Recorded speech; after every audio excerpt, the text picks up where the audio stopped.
No, Akash, it's working. I made myself a mistake. I think I used no, I when I did the select, I have not added the jar as jar in my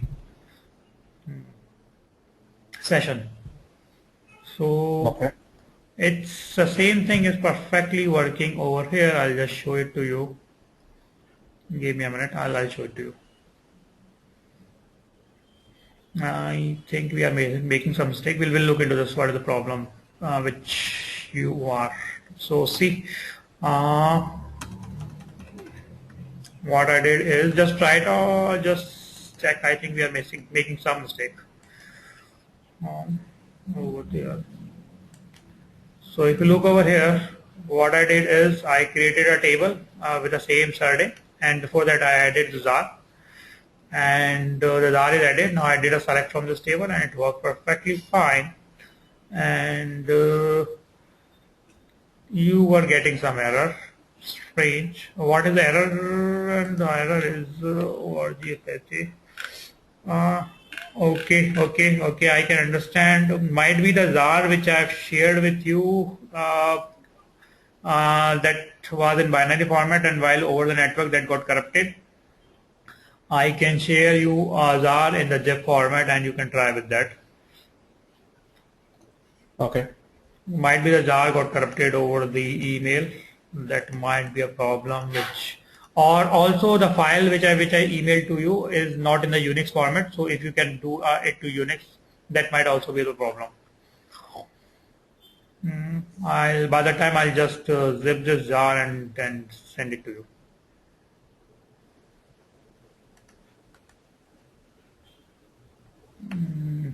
New.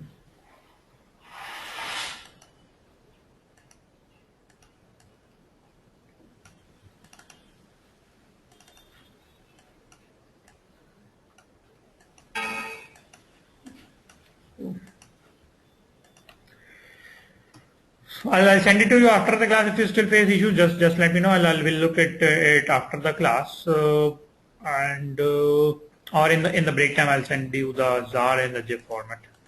But Okay. the command which you read is perfectly fine, and this would work. Okay.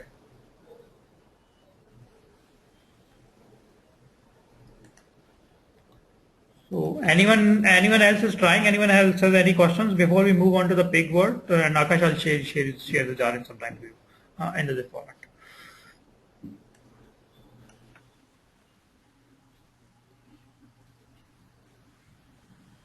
Okay, so let's start the pig part, and or shall we take a 10 minutes break and then start the pig part? Yeah, I think so. So let's take a 10 minute break and then we'll start pig. And if you still face any issues, do let me know or ping me or email me, and I'll help you on the part. So let's take a break and then we'll meet and we'll start the pig.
Yeah, Akash, Rohit, anyone there?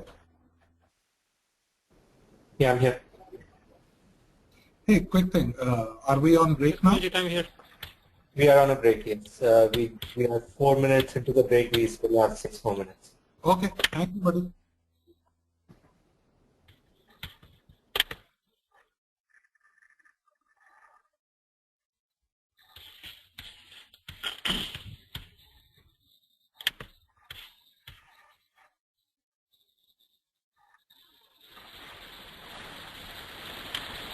Was someone saying something?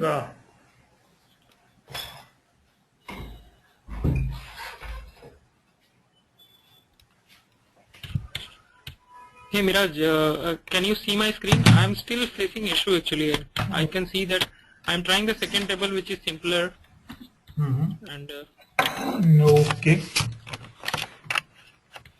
Okay. Just a minute. Let me give you the control.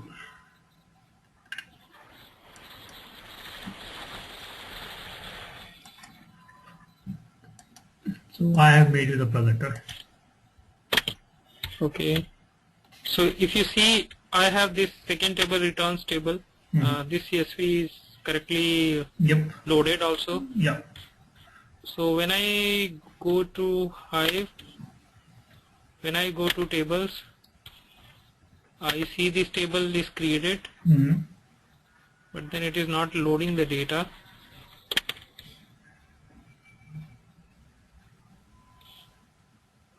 It says no data.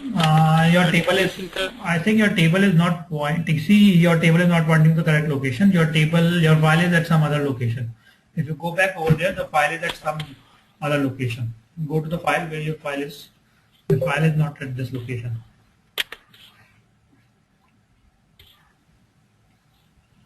So my file is here. User Hue Hive 2, and you are pointing your table to Hive/Hive 2. Okay, so I'm missing user, right? Yes. And before now, you have to drop this table and recreate it. Right. Okay. Okay.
So I'm back. Is everyone back?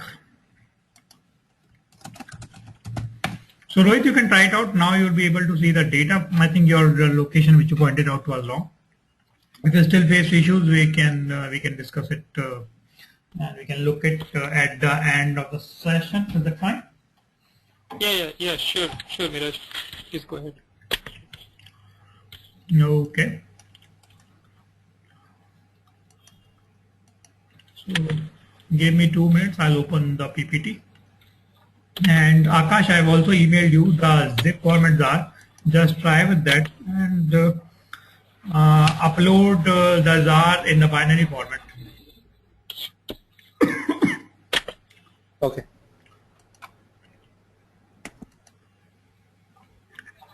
And if you face issues, we can discuss it after the class. Not a problem.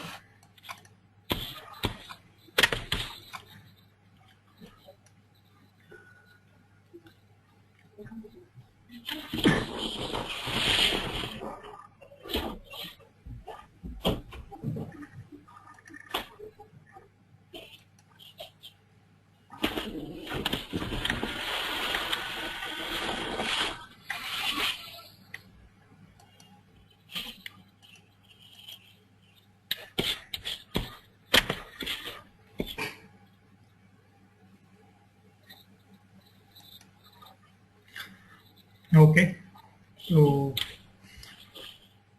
just a minute, let me mute everyone. So I hope everyone is back. Akash said he's back, Rohit also said he's back. I hope Abhijat, Kamaljeet, Girish, you are also there.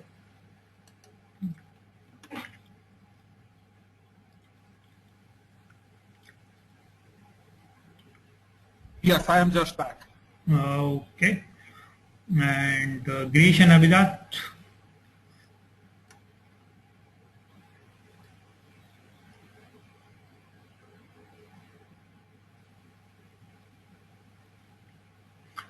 Looks like they would be there. I just assume. Okay, I just assume they are there.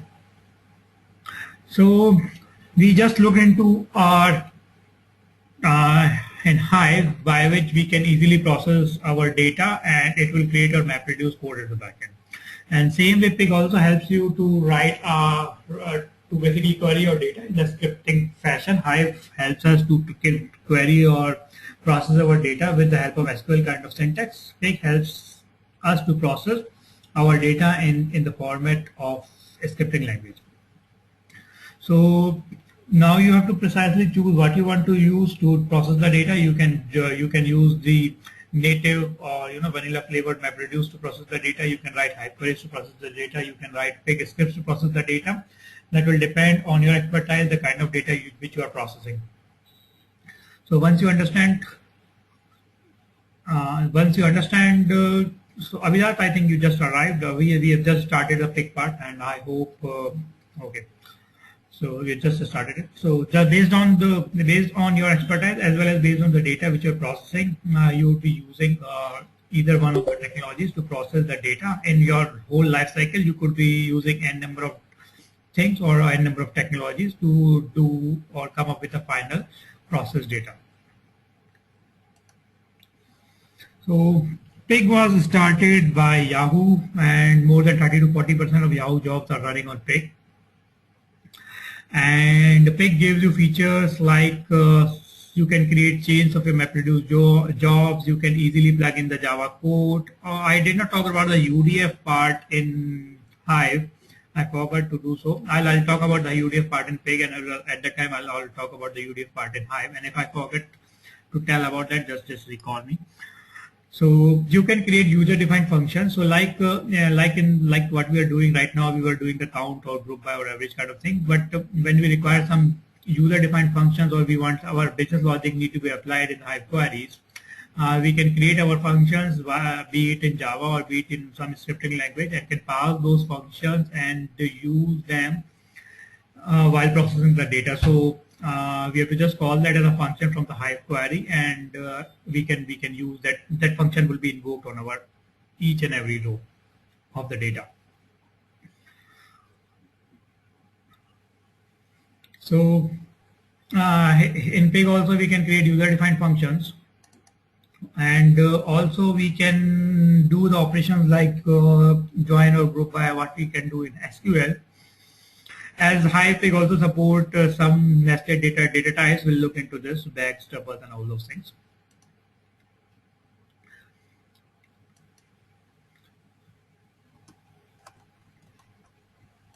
So if the MapReduce flow is extremely rigid, you have to MapReduce. If you do chaining, you have to write n number of MapReduce codes. So, but in Pig, you can create big data pipelines in just few lines of code. The joins, the splits, these kind of chains are pretty complex in MapReduce world. The common operators like join, filter, aggregation, sorting, you have to write tens and hundreds of lines of code in MapReduce Word to achieve these kind of things, but these can be achieved very easily in Pig. And some of the optimization syntaxes are automatically embedded when you run your Pig query. So Pig takes care of optimization, what optimization it can do on your query. Same way as Hive was doing some optimization for us. The Pig can also do optimization for us on the query while we are running on it. It can look into skewed data and things like that. Let's look into one example how Pig helps us in processing the data, and that will give you a feel. In SQL, you are all aware of or acquainted with some SQL kind of language, but Pig is a scripting language. So prior going to the syntaxes part and things like that, I'll quickly show you how a Pig program looks like and how you would be using it to process your data, or how you'll be using it to create a whole workflow or data pipeline. Hey, Miraj, once again, can you go back to your previous slide? So in this slide, if join union is the kind of the example it's been given, all these activities are these simple SQL statements which we Hive. So what is so different in Pig? Why we are selecting Pig over Hive? No, we are not selecting Pig over Hive, or we are not selecting Hive over Pig. These are two parallel things which you could use to process the data. But there are some advantages in Pig which are not so much advantageous in Hive, and there are some advantages in Hive which are not so advantageous in Pig. So I'll compare them for you once you look into the different syntaxes of the Pig. I'll compare that for you. But both of these technologies are parallel to each other. They are not. One thing is not on top of the other one. So, but these operations you can definitely do in Hive, but there are few things which you can't do in Hive, and there are few things which you can't do in Pig. But you can do anything, but the complexity of the code which is required to do those things would be complex in one part and might be easier in the other language. So I'll explain that question to you once you understand the part. Like if you were trying the previous example or the previous common statement which I shared with you, you have to load the table, and that table had 11 or I think 12 columns. So now over there you have to define each and every column in the table to load the data. But in Pig, Pig can derive a schema for me. You don't have to define the schema. Pig can drive a schema for me. I have to just point Pig that this is my data file, load it, and Pig will drive that schema for you based on the operation which I am doing on the file. So I don't have to give those 11 column names in the Pig. I can easily point to a column in the file with the help of Pig. Pig will drive all the columns which are there in the file. If there are some columns missing in the file, some columns are extra in the file based on the schema which I have defined, Pig can either create them as null or will not load those things. If I have, say, if I just want to load 2 columns as integer in my first statement, I can load the same columns later on as a string in my next statement. So you can even change the schema. There are a lot of things which are good in Pig, which you can't do in Hive, and there are a lot of things which you can't do in Pig and you can do easily in Hive.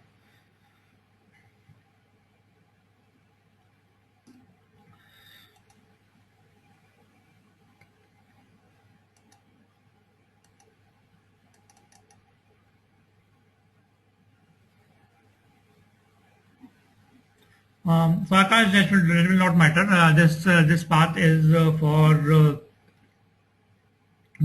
default location, but if you have edited it like that, that will also work. This is the location from where it will pick up when each time it will start. Yeah, I just Googled. I tried your zip file and I'm still getting the same error. Okay, And, not a problem. We'll look at I after the. did a Google and people are suggesting different things. There are other people facing the same issues. We'll look into this. This will work. Yeah. I am We there. can talk about it later. Yeah, we'll talk. We'll look at it. This will work. I've just tried the same solution which you gave to me, and it's working. So we'll just look into this. There's something small which might be missed over there. So let's look into the problem statement. Here we have the clickstream data, and we are trying to. And Kamalji, did I answer your question? But I think that will make more sense when I'll talk the details and texts of the pig. But I just try to give you a little glimpse of how pig is different from Hive. That's right. I would be waiting for a detailed understanding. Okay, sure. So let's look into one of the examples. Here what I'm doing is I have the clickstream data, and I'm trying to find out the top 10 most visited pages in each category. So this is my first data file which have the clickstream data, that is a user who visited which web page and what time he visited. And in another file I have URL information, that is a static data which has the URL name and the category to which this URL lies to. So now I have to find out the top 10 most visited pages in each category. So CNN lies to news, BPC lies to news, Flickr lies to photos, kind of thing. So I'll be finding out top 10 visited pages in each category. So if I have to do this thing, practically if I define that in a workflow kind of diagram, it will look something like this. I do a load my file. I have to load this visit file and the URL file. So I load my visits file, group that by URL, and for each URL generate count. So I have the count of visits for each URL now. I load the second file, that is the URL file. I join both of these files based on URL. So now I have the category information as well as the URL counts for each URL count. Now I'll group them by the category and produce the top 10 URLs for each category. Right, this is how my data flow will look like. Okay, so if this is my data flow and if I have to write in MapReduce, I hope you can understand the complexity of the thing. I can write it in Hive also. I'll be creating one visits table. I'll be creating one URL table. I'll be doing join, 2 or 3 joins or a nested join in a single query, and I can achieve this result. How that is achieved in Pig, let me talk about that. So user can use Pig or MapReduce or SQL kind of thing. That will depend on your complexity and your flexibility. All these 3 technologies can process your data. So let's compare what I did, what I drawn in a flow diagram, and what are the steps of code which is required in the Pig to write or execute that whole workflow. So over here we have 1, 2, 3, 4, 5, 6, 7, 8 steps in my data flow diagram. Loading, grouping for each, load, join, group, and for each. So this is how your Pig syntax would look like. I load my first file that is lying at data/visits. I group that by URL. Don't worry about the syntaxes part. We'll talk about all of these syntaxes later on. I grouped on that by URL, that is a visits. So each of these lines is a statement in Pig, and a statement is assigned to a variable. So this variable will be referred in the next line. So my visits, I'm grouping my visits by URL, and then for each grouped visits, I am generating the count of URLs. Now I have loaded another file, that is URL info, and I've joined the visit counts and the URL info file based on the URL. And then I've grouped it based on category, and I find out the top 10 visits in each category, and I've dropped or stored the output in my output location. So this is an 8-line code based on my workflow, and this will create the MapReduce at the backend MapReduce pipeline for you, and will do all the processing for you.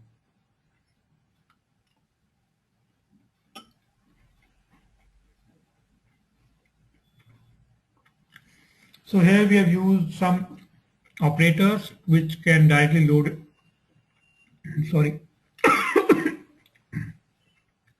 which can directly load your data. Here is the schema which we have defined for the data, but if you can see, I have not even defined the data types. I can even load that file without even defining the column names. We will look into all those things in some time. And how did it take delimiter and all? Rohit, if you don't define, everything is taken as the default. So whatsoever the default is a tab thing, the tab will be taken care. Otherwise, we can give the delimiters also. This is a user-defined function which I have used over here. The top is a user-defined function in this flow.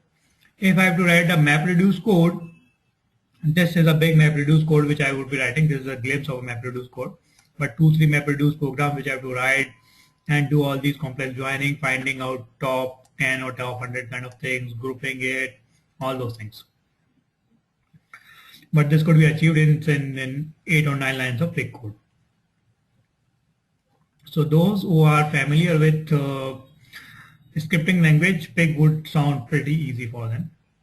But again, there's nothing great. It's a simple English kind of language. You have to just look at the syntax part, what you want to do, and then you can process or create big chains of workflow. So this is your workflow which was looking like. If you look at the MapReduce part, so your one mapper would be created for this loading, or one for reducing it or grouping it, and one mapper to load that, and the reduction part will be joining these two data, and the third mapper over here. So these 3 MapReduce programs which you would have written to do it in MapReduce Word, and these are automatically created at the backend and by the Pig for you by just writing those 7 or 8 lines of code. Let's look into some another similar problem before I go ahead, and this will give you a little bit more feeling. So here the problem statement is pretty simple. I have again the clickstream data, and I have the user data. So what I want is, I want to find out the top 5 most visited pages by users between age 18 to 25. So for that, I have to load the users file. I have to filter the users file based on age. I have to load the clickstream data. I have to join both the files based on user ID. I have to group them on the user and find out the count of clicks. And once I found out the count of clicks, I have to just store my top 5 rows. So this is your workflow for this problem statement. And the same workflow you can write easily into the Pig lines. So your lines would look like load the file, filter the file, load another file, join both the files, group them, count, and produce the output. So this, and the MapReduce code which will be required to do all these things is these are the different jobs which will be triggering up at the backend to do all your processing. So Pig will create your MapReduce code, and these are the 3 jobs with 3 or 4 jobs which will be triggered to process your output. So this is the whole syntax for that problem statement. Here here Rohit, you can see I am using the Pig storage that is a separator in my file. So here load users, and I am defining the separator, what is the separator in my file, and I am explicitly giving the column names and their types over here now. So I am loading the users file, that filtering the users file based on age between 18 to 25, and I am loading the clickstream data. Here I have not defined the data types of these variables, so Pig will assume based on my operations. And then I'm joining both the data sets and group them on URL. Generate count. Don't worry about the complexity of this statement. We'll talk about this thing. but I'm grouping it somehow, and that gives me the URL and the count somehow, and I'm producing the top 5 URLs. So let's try to run it, and let's try to let me try to show you the Pig console also, how to go to the Pig console, or you can use the beautiful UI also.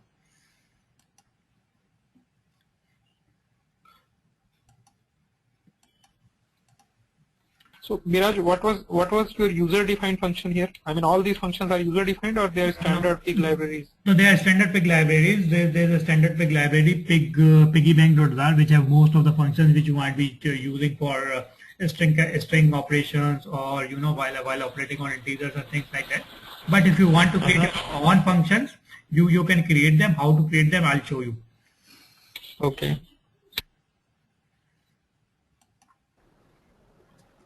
And Miraj, which is so is Hive more popular or Pig more popular, or which is used more commonly? Both. As I told you, Hive was most of the Facebook jobs are running on Hive, most of the Yahoo jobs are running on Pig. So it depends on the familiarity of the user as well as what is convenient to you. Okay. And is Twitter also in the picture somewhere? Twitter is using, so all of these companies have came up with new technologies. Twitter did not invent it, but Twitter brought a company which created a Storm, and then most of the development of Storm and Kafka happened in Twitter.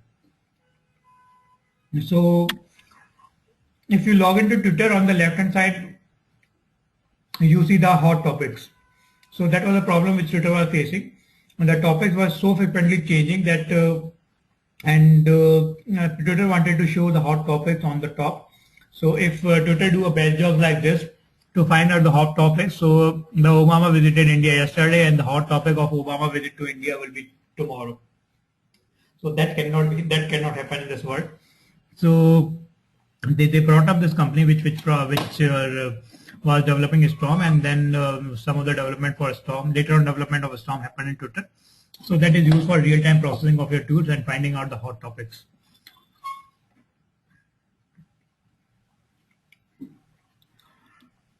Okay, so if I have to go to Pig, yeah. So Miraj, just one more question. So it looks like, I mean, all these companies, they have developed something in-house, right? But is it becoming as a norm for others, or is it becoming open source and others are also reusing, or everybody is developing their own product as and when they need? So prior, I think 4 or 5 years, people were developing based on their needs, but nowadays, but all of these technology which I'm talking about in the class, all of them are open source. Okay. Hive, Pig, everything is on open source from Apache. Okay. And everything that we are talking about is an open source. People might be developing their in-house versions also, or they might be changing these technologies. But what we are discussing over here are all open source, and whatsoever flavor of Hadoop you would be using up, these queries or these things, these code would not change. Okay, Miraj. Okay. So let me show you this Pig statement which I was showing you over there. So I've loaded a file using Pig storage, and I loaded another file and grouped it, and did all this. So let me copy it. And before that, let me remove the file Hadoop fs-rm, and where I'm storing it. I'll remove this whole directory.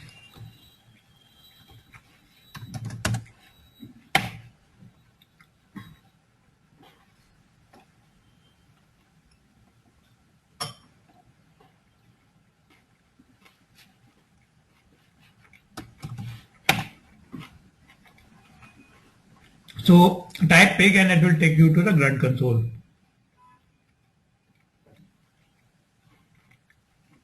Grunt is a voice which Pig makes, and the console is called grunt. So Yahoo has a logic also why they called it Pig.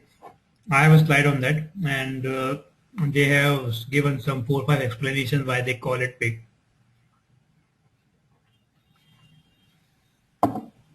So over here, I'll just copy these lines of code. I'll not write it myself.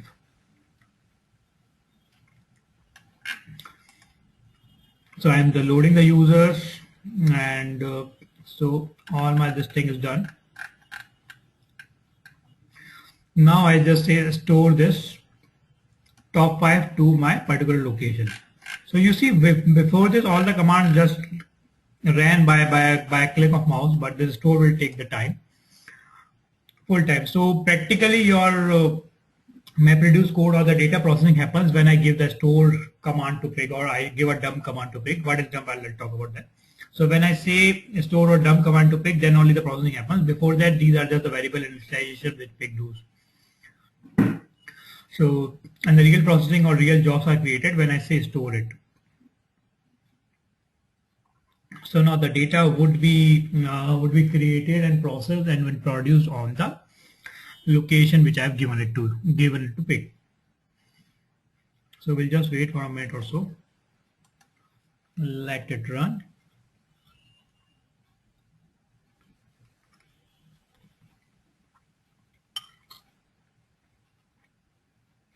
Viraj, I have a question. Hmm? So what if we wanted to see the value of a variable if all the processing is happening at the time of storing?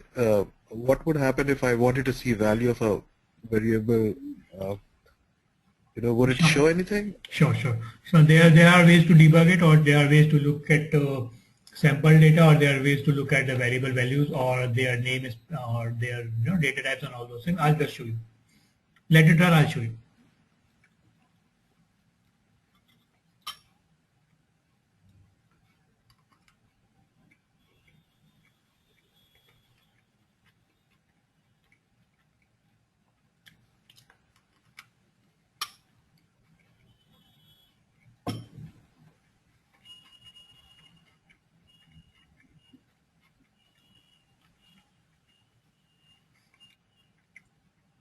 My machine looks to be a little slower.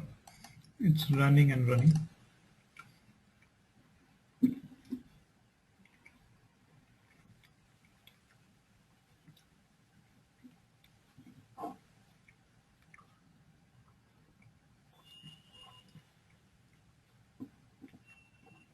So these are the jobs which it's creating, and this is the URL by which I can track the job and all those things. So there's one of the job which is created. It might have created other jobs also, and doing the processing of the data. So you see the overhead of all this thing is high. If you have to process just a small amount of data, okay, I have not shown you the file also. Let me show you the file on which I'm running it by the time it's running.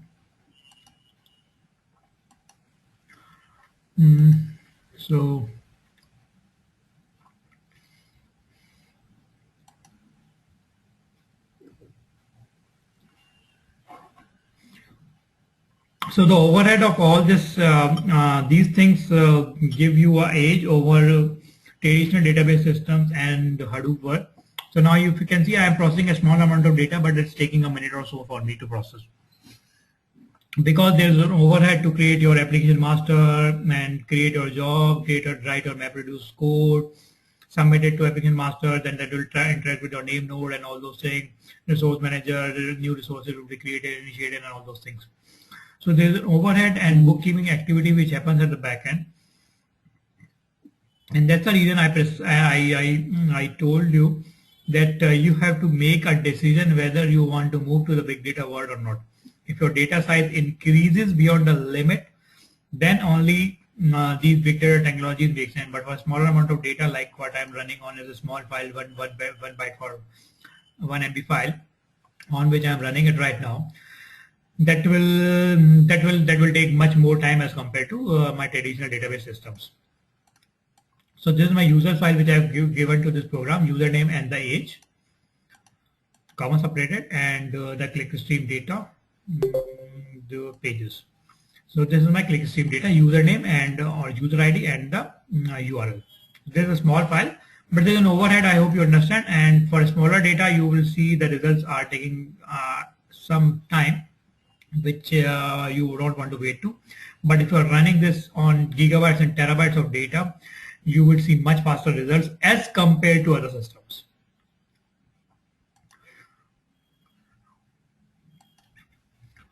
So this man is still running up. I think it's almost done or so.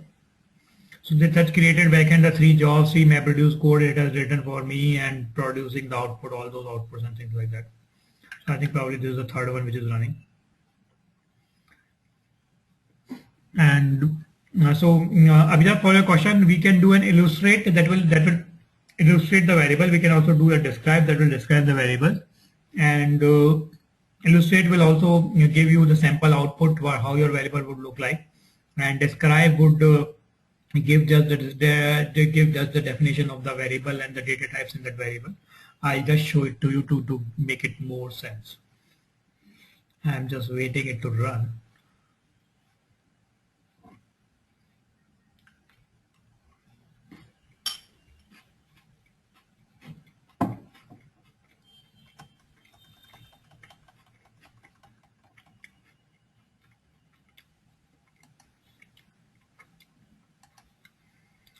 So by the time that is running, let me open the Pig console over here.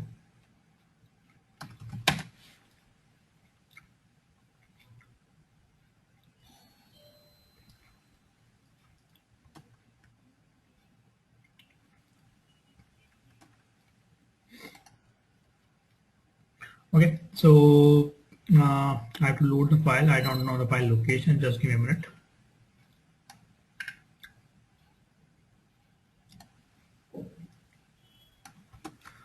So see, here I am loading the user, and now I say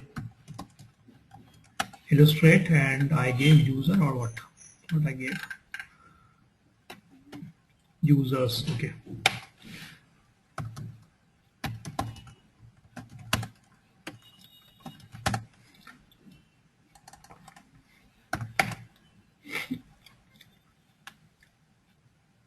See, it gave me a sample data also from my file. It also illustrated how my user would look like based on my data type which I have defined, or if I have not defined the data types, it will try to assume the data types. And it gave me a sample record. Or I can just say describe, and that will just describe how your users will look like. So users is of type name and char array, age and int.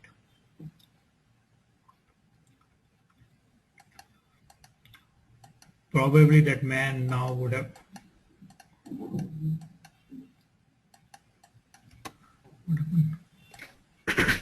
So this is about loading, and then we can see using illustrate. Fair enough. But if it was like an operation, I thought you said that the actual processing only starts when we say store. So let's say we're trying to do a join and storing that in a variable. And that's, I mean, that is not a store command. That's just joining and storing it in a variable. And if I do illustrate of that variable, will I get it? Yes, yes, yes. Oh, okay.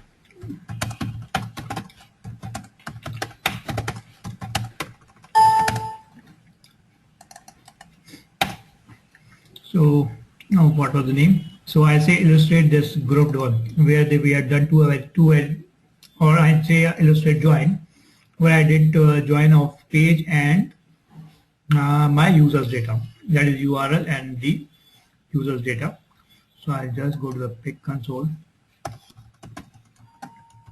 Now it will do some joining or some data processing at the backend to illustrate it for you, and it might take some time to do the illustration. So see, it will show me all the chart history also. It loaded users first. It took 3 sample data from users. It loaded it filtered the user based on the age group. So this is sample data which it produced. Then it loaded the page data, and then it did the join, and this is how your join will look like.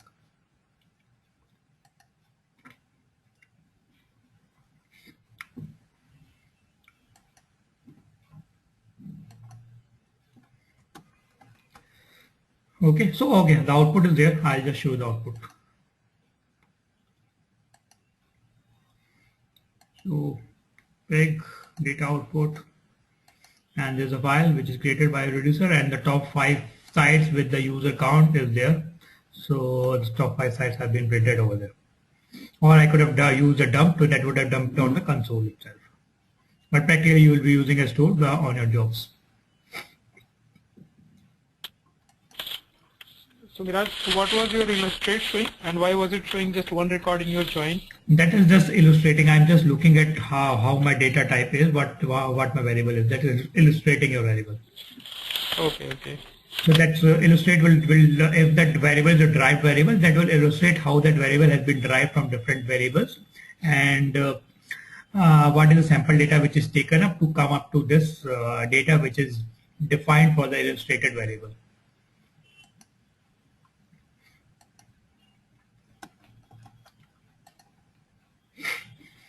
So this is the thing which we ran, and you can look at how easy it becomes with the help of Pig or Hive to process your enormous amount of data in few lines of code. You can write your all everything. So for big POCs, sometimes we just write 10 lines of Pig code and that is done, or 20 or 15 lines of Hive code, and that's all done. We have done a big POC for a big company. So this is the beauty of these technologies. You have to just write minimum amount of code, and you are done with enormous amount of data processing, which was almost impossible with the traditional systems. When you do POC, I mean, do you use a lot of gigabytes of data or terabytes? POC, we don't use the terabytes or gigabytes of data. We just take sample data from the people, and we show them this is how your final output will look like, and this is our processing. And on this data, this is the processing time. So average processing time on your real system would be so and so, based on the cluster sizes and all those things. Okay. And just one more question, I mean, not related to just this. So Viraj, suppose if I have 2-3 laptops, would I be able to make a cluster of 2-3 nodes? Yes. You can create a cluster of 2-3 nodes, let them connected by a LAN or something, and you can easily create a cluster. Okay. Even you can create a cluster on a single laptop. All you have to do is by running multiple VMs in your VirtualBox, you download different Ubuntu, run your different VMs in the Ubuntu box. But for the multiple nodes, do we need special license? Sorry? Do we need special license for multiple nodes? When you are using this VirtualBox? The license which we have is for a single cluster. If we are adding multiple nodes, are they treated as multi-cluster and the licenses would be different? Kamalji, I'm just trying to understand the what you are asking. So let me rephrase your question. You are saying that the sandbox which you are running is a single node cluster, and if you add multiple nodes, will that license work, right? That is the question. That's right. So what I'm suggesting to Rohit is, this is a single node whole cluster. All of the processes are running over here. If he has to create a cluster, he can download the Ubuntu or the vanilla Linux and can install a whole cluster. So in one node he'll be installing the name node related thing, and other nodes he'll be installing the data node related thing, and will then configure the cluster, and that cluster would be available to him. So this is a pre-configured cluster from Hot&Work, which we have uploaded directly in our VirtualBox.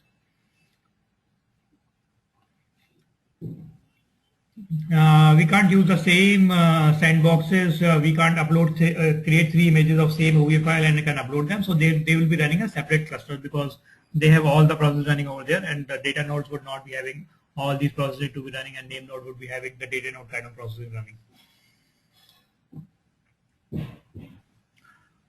So this is a license for the sandbox, which is a single node sandbox.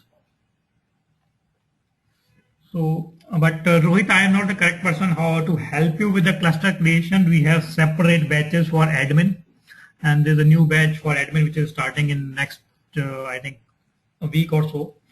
If you are interested, you can talk with that, but I might not be able to help you fully with the cluster creation. That's okay, Miraj. I mean, I was just trying to understand Yes, what yes, is the definitely you can create, even you can create on a single laptop also. And if we create on single laptop, then the problem again is, I mean, processor will be flopped actually, right? So it will not be doing actual load balancing, right? Yeah. So if I do it on i7 with 16 GB, I was able to create 3 or 4 node cluster, and they were running okay types. But if you are having a single processor or dual processor kind of system and with little RAM, that will not work on a single laptop. Okay.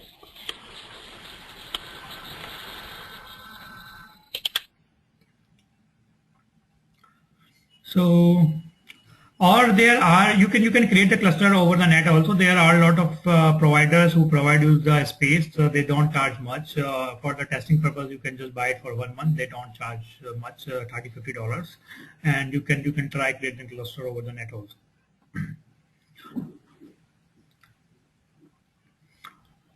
So Pig is not a cyclic graph. You can't create cyclic workflows in the Pig. You can just only create acyclic graphs. By acyclic, I mean to say you can't create cyclic loops. There's no if-else kind of statement which are possible in the Pig world, and mostly used for data pipelining. As you have seen in the previous example, we have created a data pipeline of the whole flow. So Pig is mostly used for data pipeline, and this is one of the difference which people think of while using Pig and Hive. Pig is more familiar or more used for unstructured data, and Hive is more used for structured data.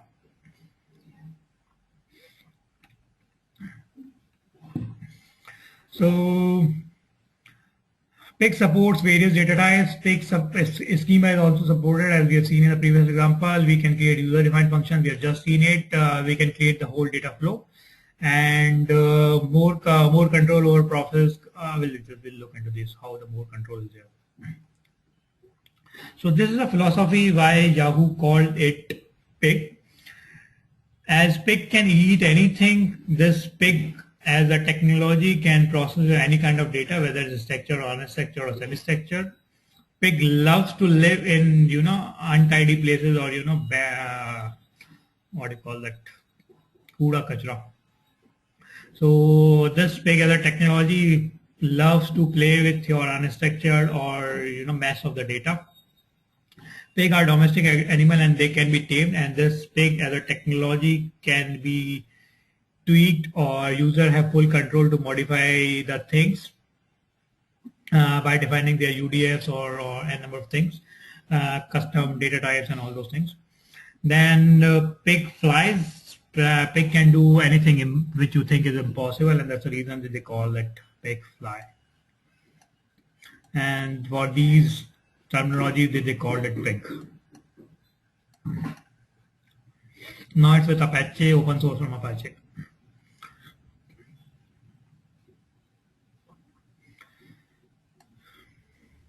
Interesting. So these are the different data types which are available in the Pig. I hope everyone understand int, long, float, double, char array, things like that. But other than that, there are a few complex data types which are also there for us to play with. Tuple is a set of rows or set of fields. Bag is a set of tuples, and map, I hope now everyone understand, is a key value pair. So these are the complex data types which Pig also supports. We'll look into this, and these will make more sense when we look operations like group by kind of thing.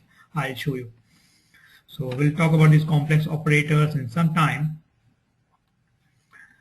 As I was saying, it has tuples and all those things. So this is an example how your tuple or bag would look like. But I'll show you in detail when I'll do a group by kind of thing, and I'll have a file also which has this tuples and bags, and we'll try to load that file and we'll try to play with the data. This is basically your, this thing, bag containing tuples, or bag containing bag also. So if when I ran the pig command over there on the console, I have each line. Each line is called a statement, and I can have n number of statements in my whole pig workflow. It does not matter, and your data, really data processing will happen when you say store or dump. Schema, as I was saying you, schema is optional in the pig world. If you want, you can define the schema. If you don't want, pig will try to find out the best suitable schema based on the operations. So let's see how that is done. There's spelling mistake over here. Sorry for that. Once the schema, let me show you that is. So before that, why schema is required? If the schema is optional, can I do everything without the schema? The first reason what I say is it makes your queries readable, and it also helps the pig or you to validate the data if you define the schema. But it's your wish. If you don't want to define the schema, you can also load the file without defining the schema. So is it similar to databases? If I define the schema, yes, but here the schema is optional. And if I define a schema in my databases or in Hive, the schema is, no, in Hive we can change it. But in traditional databases, if I define the schema, that is fixed, I can't change it. But in Pig world, I can change the schema as I go. So let's say this is a file which I'm loading, which have two columns separated by tab. One has name and another has int. I'll show you this in an example in a minute. So in the first example, I am loading that while defining a fully qualified schema, that is its column name as well as the schema type of that column. So the name is of type char array and the age is of type int. In the second statement, I am trying to filter that age based on 20. So age not equals to 20. So all the ages, all the users which are of not 20 years old will be filtered out there in this expression, in this statement. In the second example, I am loading the same files, but I am giving the age as a data type of char array. So I change the data type on the fly. I can do a same filter operation on my variable, but over here I am just saying that age is not equals to, and in the quotes 20. So 20, now I am comparing two strings, and it will work perfectly fine for me. In the third example, I am loading the file. I have not even told him how many columns are there in my file, what are the data types of those columns, nothing. Now I can even refer those columns. $0 is by default your first column, $1 is by default your second column if you have not defined the column names. So here the $0 I am pointing to the second column, that is age, and not equals to 20, and it will filter out the data for me. So all these three examples will do the same thing for me irrespective of if I define the schema or not.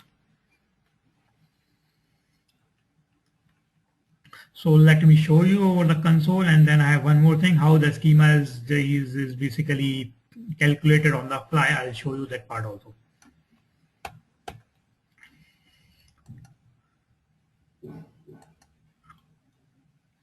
So,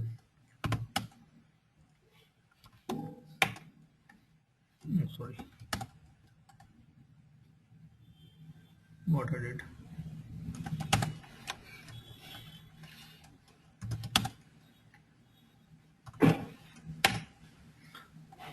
Not this one.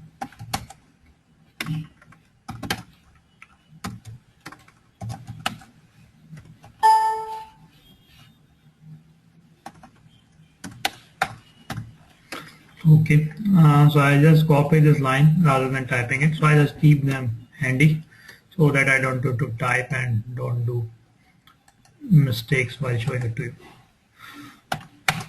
So I have loaded a file which has two columns which are comma separated, and this is the file. I'll show it to you also.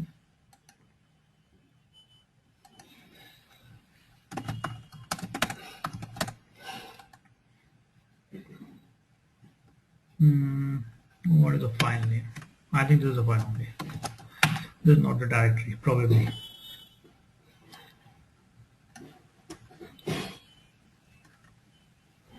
So this is a file which has username and the age. Now I have loaded this by defining the schema. Let's load it without defining the schema. And let's try to, so it's trying to implicitly do some typecasting based on, sorry, it's trying to do some typecasting based on that. How and what that is done, I'll tell you. And I say, so it did the filter, and if I say dump B, it will do the same thing for me without even I have defined the schema for me.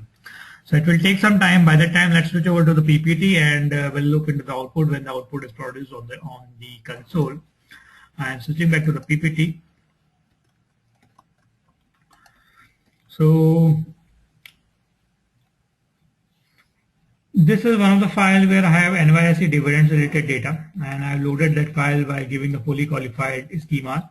And now Pig expects your data to have 4 fields. Now if I over here I have defined 4 fields in my data file. If there are 5 fields in my data file, Pig will ignore the 5th column while loading NYSE dividends. Because I have explicitly defined the column, so Pig will now only load these 4 columns. And if some row has less than 4 columns, that is 3 or 2, it will assign null to other columns. And this is how Pig can also beautifully take care if you just define few columns, or if you don't define columns, or if you define all the columns, or if you define extra columns on the file. It will not throw an error to you. And as I've told you, we can load this way also. Here also I'm just giving the names, and data types are defined basically calculated at the runtime. So let's look at how the Pig views and find out the data for you based on the operation which you do. So this is the file which I'm loading, NYSE daily, which has the daily stocks related data from NYSE. And let's look into this file before showing you this command. So I'll just go to the UI and open this file.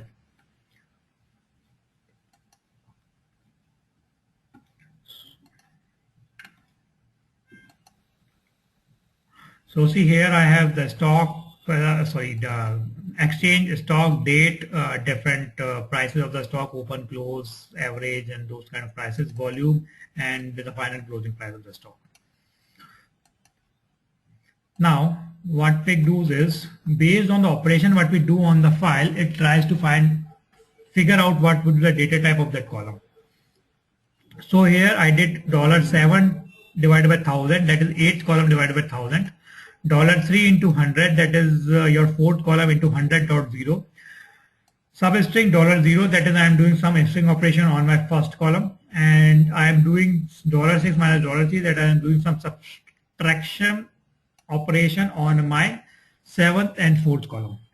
The column values start from $0.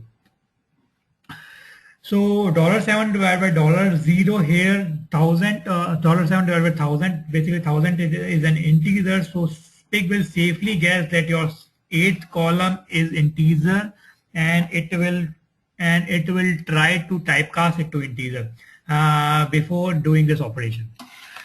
For $3 into 100.0, as I'm multiplying $3 with a double kind of operator, it will assume that $3 is double, or my 4th column is double, and will typecast that to double before doing this operation. And for some string, it will try to typecast my 1st column to string before doing the string operation. And if somehow it's not able to typecast that, it will just produce null.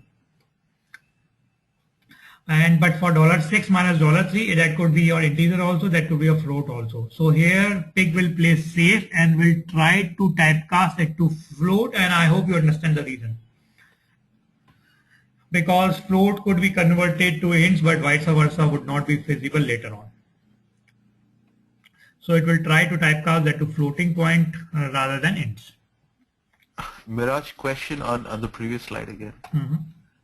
$7, 8th field, why is that assumed to be an integer? Because I am doing an operation with the integer on that field. Here I am doing an operation on this field with a double, and here I am doing an operation on this field with a string on this field, and here I am not doing any. Yeah. See, it might just be the volume, column 8. Might just be the volume, and we are trying to put the volume in thousands, which can be an integer. But what if it is not? If it is not, then will it return me a null? Yeah, if it's not able to typecast it to your integer, say over there volume was not there, or it's not able to typecast it, it will return you null. Then why not put everything as float? I mean, just to be on the safe side. Why do this integer double situation at all? That depends. That's up to you. You can either load it. You can either load it as a float, or if Pig is loading that assumes the data type based on the operation. So as I'm saying on this slide, this 7th and 4th column could have been assumed as a numeric type or integers or float types also. So here Pig will play safe rather than assuming that as a numeric type, because here I am doing the operation on 2 columns and both of the data types I am not sure. But the operator which I am applying on these columns is a minus operator, that is subtraction operator. So subtraction can be done with the integers also, subtraction can be done with the floating points also. So here Pig will play safe and will assume they are floating points and will typecast them to floating point. But here I am doing an operation division. The output of this operation could be an integer or float or double also. But while loading this column, it will assume you are loading an integer, because division of integer will produce the same thing if I divide $7 as float divided by 1000 also.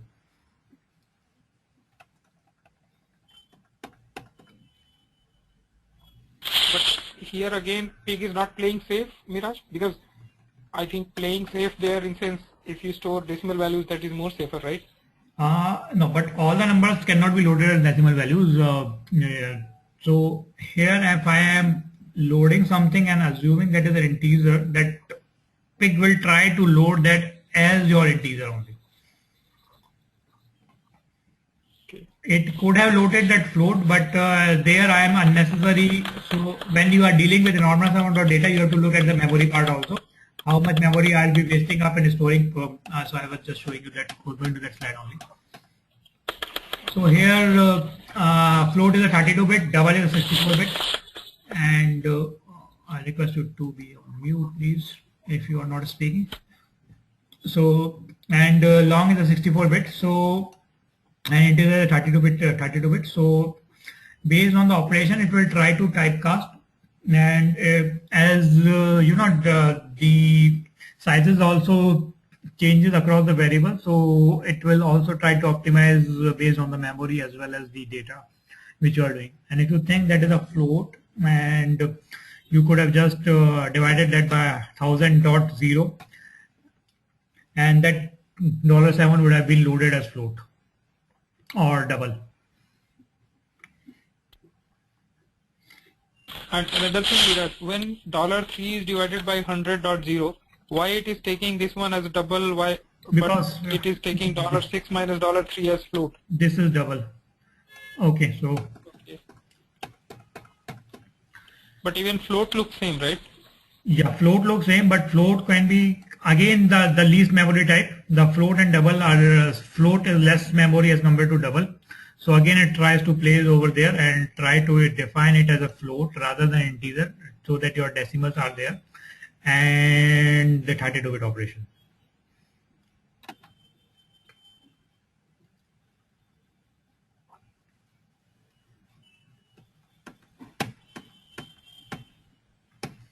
That will use your less memory.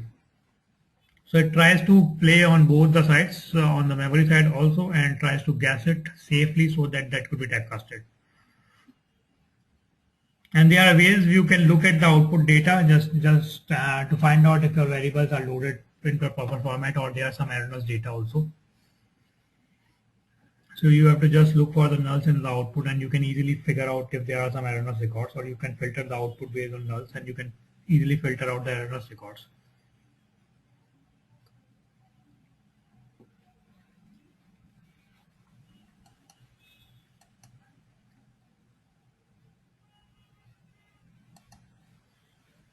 So, make sense, Rohit? Or no? Yes. Okay, so see that previous query now ran, what I ran, I forgot. Okay, we did a filter. So see, everything is produced as a tuple. And let's try to load this file and play with this file before we end up for the day.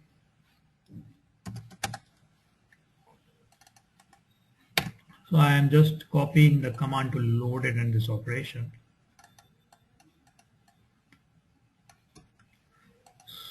So I've just loaded that file and without any schema, and I did the operation on calc. Now I say dump, and oh, it's 9:30 only. Oh, I checked the time wrong. Yeah, we have time, half an hour. Okay, sorry. I thought it's 10.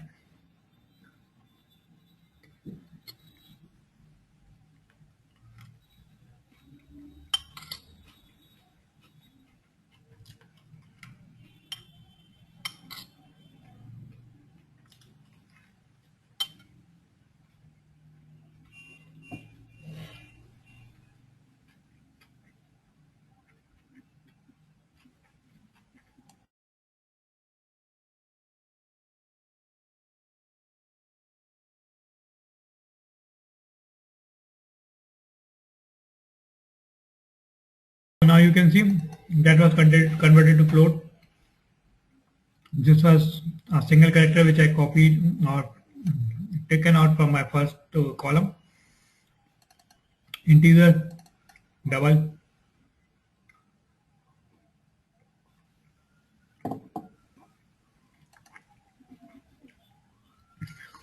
So this is how it tries to play safe when you don't define the schema for the data.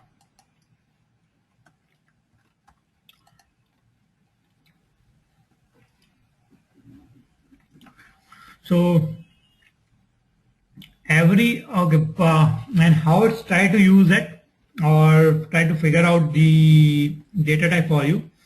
So every attribute at the first time is interpreted as byte array, and further on it changes your definition or the data type of your column based on the operation what you are doing. If you are just printing that or not doing any operation, it will assume that as a byte array. That is the safest guess. In all of these data types, that's the safest guess. Byte array.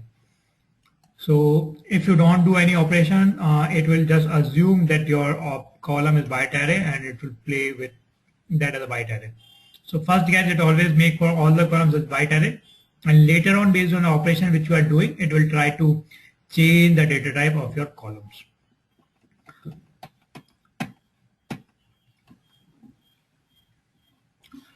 So I'll just talk about the typecasting and the validation. The validation part, if null will replace the inconvertible data types, as I was saying to you, and the user can tell which are the corrupted records or which are not being loaded perfectly by the pig by looking at the nulls in the output. And if you could have seen over there when I ran that query, it throws and warning in the casting. So it's trying to cast, and when the casting fails, it also throws in warning. So here it was running.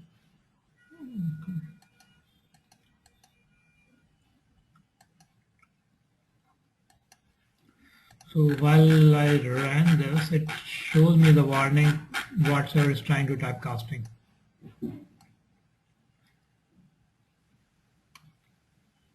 No, that's gone.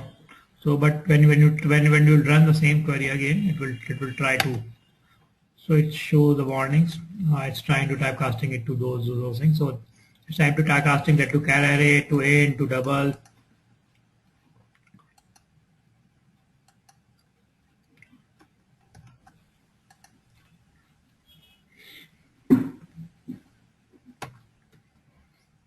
So anything over here before I move it?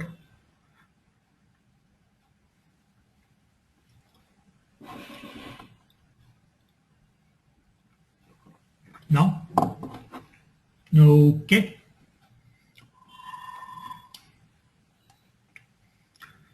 So say this is the data which I want to load, and what I did is I loaded this file as year as a carrier, temperature as int, quality as int. So this is my year, temperature and quality. So this is the temperature data of a particular city. Now I say dump records. Now you can see this can be converted to an integer. So Pig will not throw an error while the processing the data. If Pig starts throwing error while processing the data, you can think of when you are processing petabytes or terabytes of data, for 1 or 2 rows you got an error and a process stopped. What you can think of the consequences. So Pig will never throw an error to you while it's not able to do such kind of typecasting and things like that. It will safely put them as null.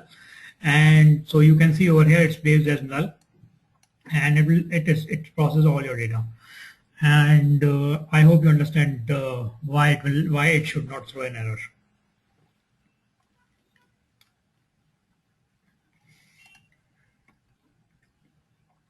So to find out the records which are corrupt, all I can do is just say dump the corrupt record. Corrupt records are nothing, but I'm filtering the temperature by null. So I'm just trying out the records which have corrupt temperature, and that will print all the corrupt records for me. So this is the one way I can look at the process data to find out the records which were corrupt or which were not expecting or was not in the format on which I was trying to operate to.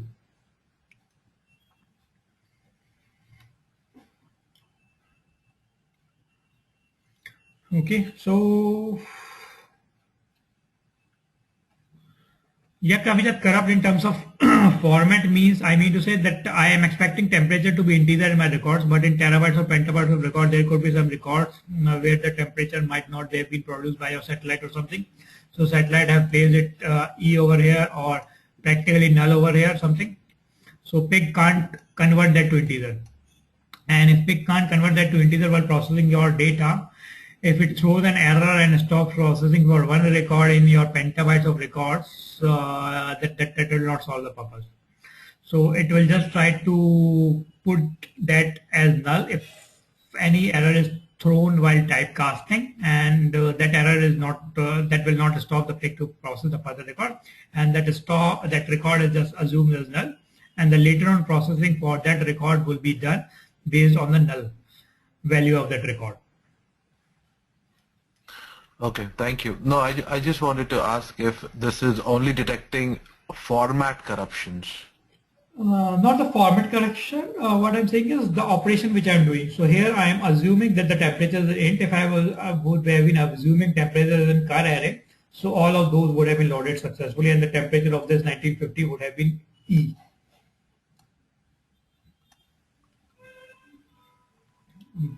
Okay.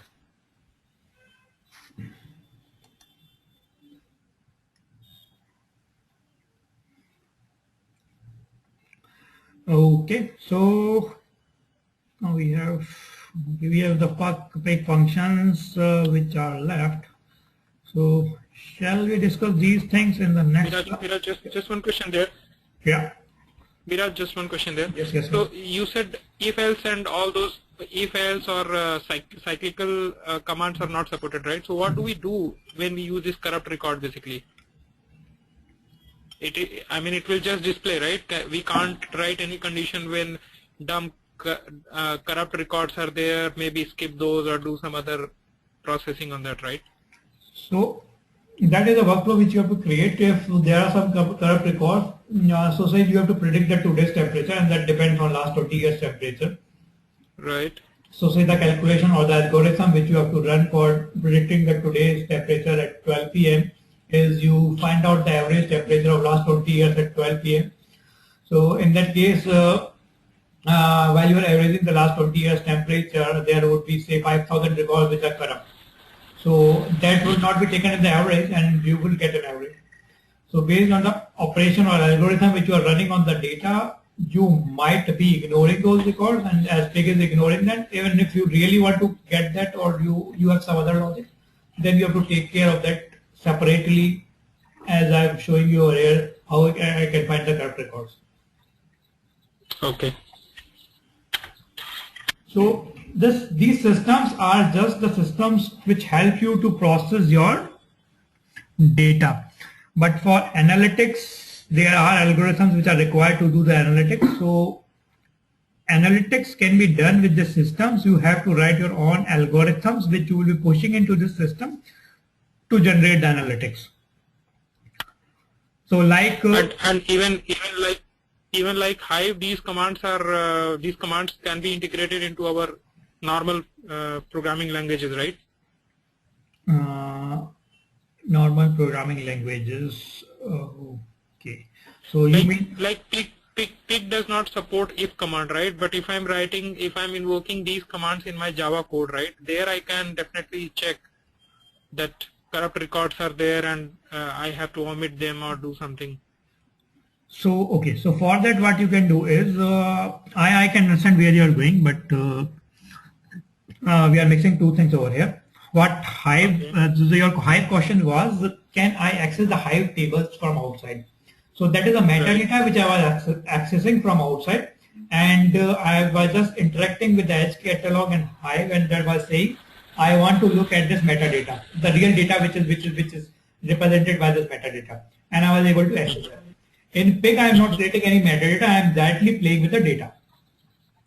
So yeah, but my question was, yes, I understood the question. I'm just trying to explain the difference. So over there, that would be very accessible by ODBC or JDBC kind of drivers. And here we are giving the commands to process the data, and we are creating the data pipeline. So this Pig commands could be easily invoked from the Java world. You have to just use few jars and you can invoke these commands, and there you can apply the logic if else, but those could be applied with the help of UDF. So now you are doing if else on each record. So you can create a UDF which you can call from the Pig function. So here I can call something like this, records load equals to this. Filter records by my UDF where temperature is not equals to say 22, or I have created any UDF, I'm calling that UDF. So each and every record will be passed on to that Java function. That Java function will process that record in the fashion I want and will give me the output in the fashion I want. Okay, got it. Yeah. So I mean there is a scope to integrate into our programming language, right? Yeah, definitely you can do anything. All of these things. The beauty of the open source systems is this thing only. People change these things based on their convenience, and as open sources are changed, they are available to us. That's the reason everyone is running behind open sources. So you can just integrate anything on the back end. You can. So for the analytics, what people are doing nowadays, R is said to be an UI for big data.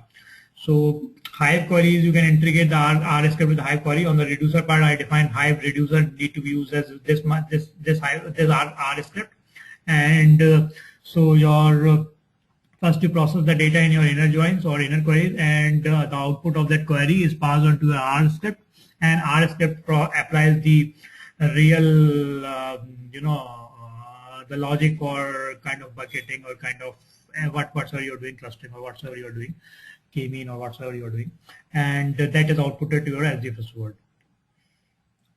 Okay, and there is no ODBC for Pig, right?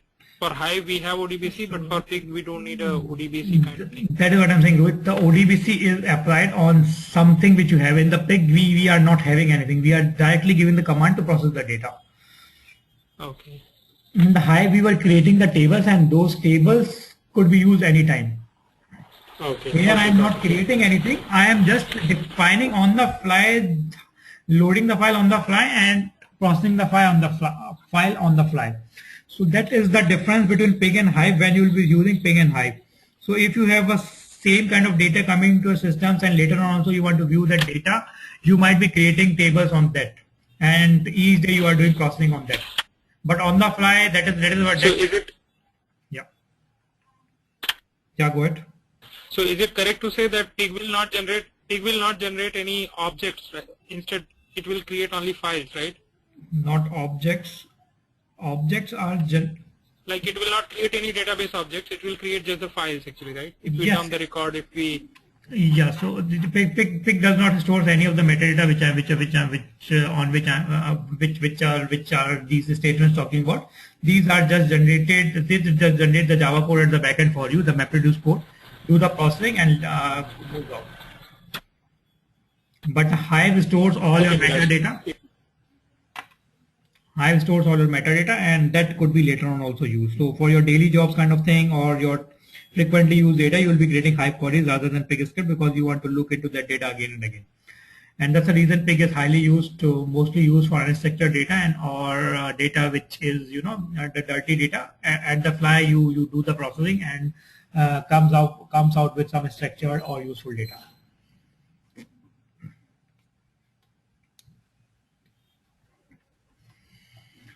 Makes sense.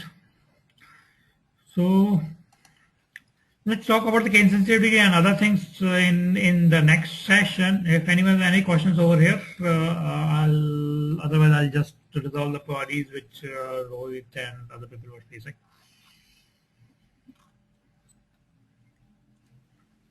So over there now I'll be talking about the operators which we have with Pig, and in the after that we'll be talking about Hadoop streaming and how you can use a scripting language without writing even a single Java line of code. You can run MapReduce program also and defining your own mappers in other languages.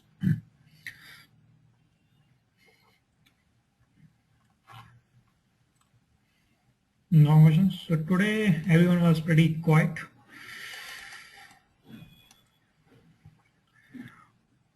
Okay then, I think let's then wind up, and those who wanted to discuss the problem can stay on the line, and we can look into the problem one by one. And those who want to leave will discuss. We'll talk about the other operations in the next class.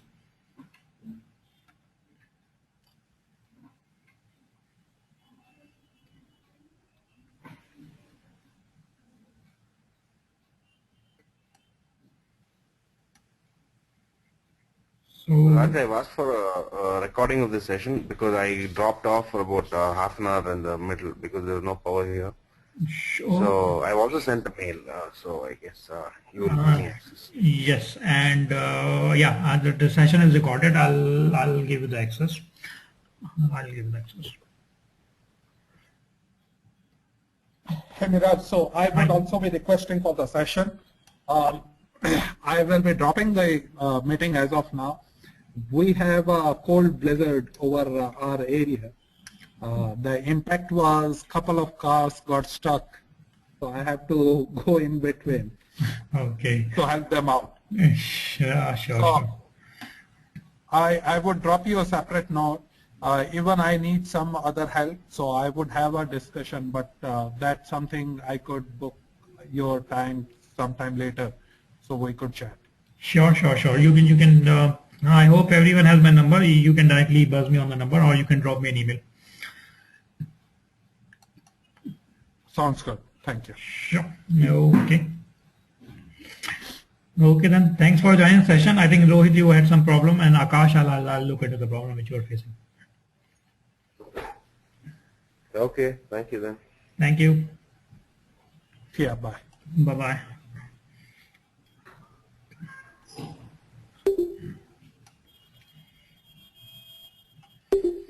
Okay. Rohit, you just try that out, and by the time I'll just look into the Akash PC, and then I'll come to you. So Akash, I can see two. I think the share screen is the one where you want me to go, right?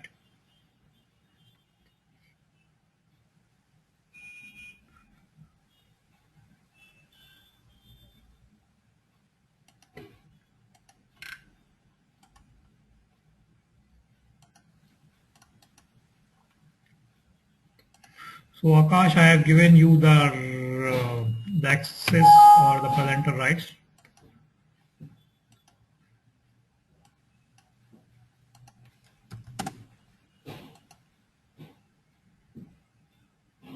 Looks like he's away. Rohit, do you have is your query resolved, or shall I come to you? Yes, please, Miraj, I need your help. Okay. Not yet resolved.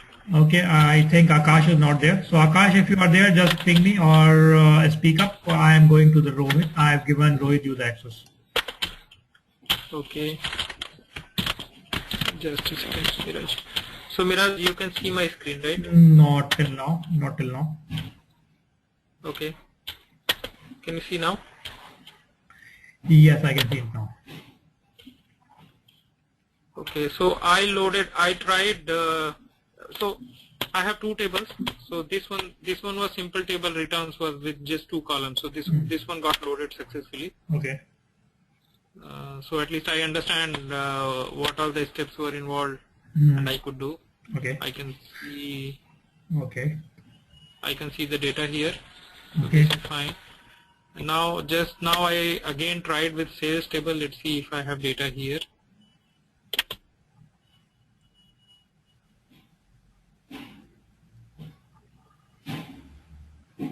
Okay, so I'm not getting data here actually. Okay, so I think okay, I'll tell you an easy step also how to play with this CSV in Hive. But I wanted you to do all these things. So before that,